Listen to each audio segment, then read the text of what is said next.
So Lamp of Murmuur has been a popular band for just a few years now. I think they've been around and putting out public releases since 2019, early to mid 2019, where they put out several demos, eventually a full length. I think they put out like five EP or LP length demos before they finally landed on that initial sound.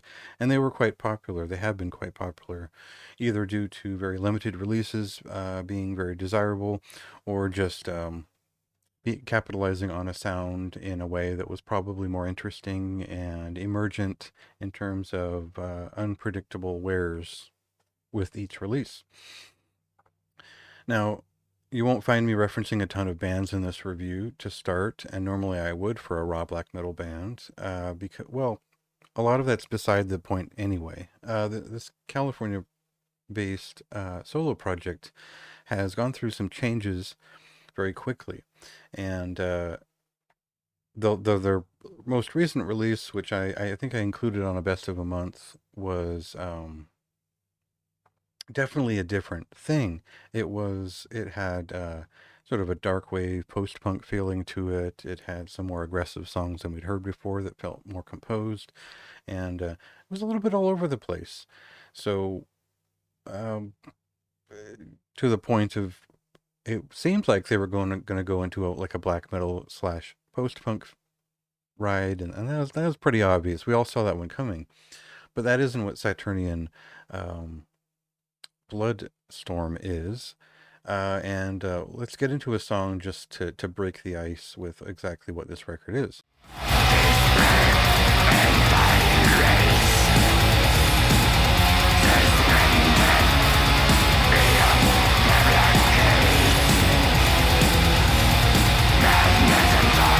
Right, so you can't miss it if you know it. That this record sounds like a late '90s to early 2000s Immortal record. That really was the shift of that band, where they began to focus on both epic heavy metal and thrash metal influences that were kind of always there in their music, but they had composed more readable heavy metal songs around that era, and this has been a strong influence on what Lamp of Murmur are doing here on this third record. It's not necessarily like an unexpected leap. We kind of saw it in the last two releases from the band, but this is a decidedly different thing. It includes um, definitely more aggressive, more contained, and let's just say generally more of a at the heart of winter style record. Now, and with the caveat that Damned in Black was much more of a thrash record from Immortal, and this takes a lot of those cues in terms of the guitars, the arrangements, and the sort of action that they feed into this thing. It is intense in that way, without being quite as um, percussive. And I think the reason why this is such a good um, reference for this record is because the drums are programmed, and I didn't really notice at first, but it becomes more obvious the closer you listen, the more you crank it up with a good stereo and all that.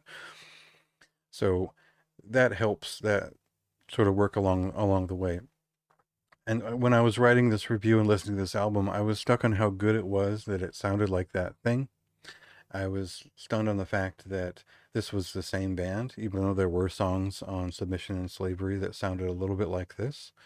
And there was one or two on the EP that followed, Leftovers.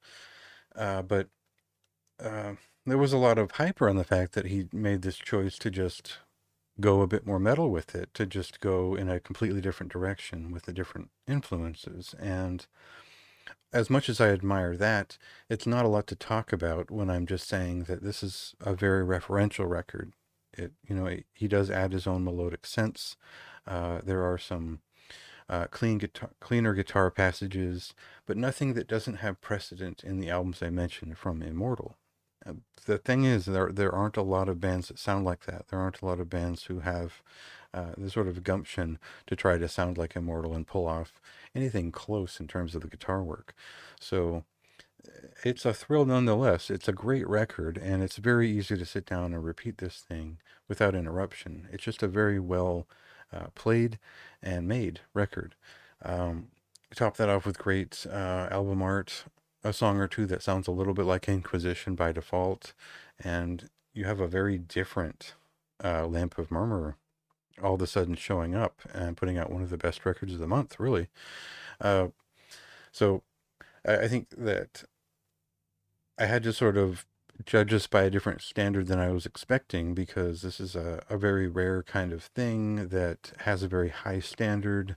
So for something influenced by Immortal that turns out to be very good, um, that's one thing. But to be a breakthrough in my mind, for this group, I think this is a path that they should definitely add to their oeuvre. It should be a place to go back to and continue to reference, because he's very good at this type of black metal.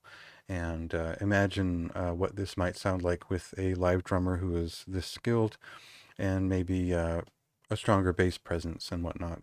So for me, it's just a great record, and the recommendation will probably go up over time once I have the actual physical item, and I really love that album art too. So that all works for me in an appreciable way. Anyway, there's a lot more detail to read in the review. Go check it out on the website and go listen to the album.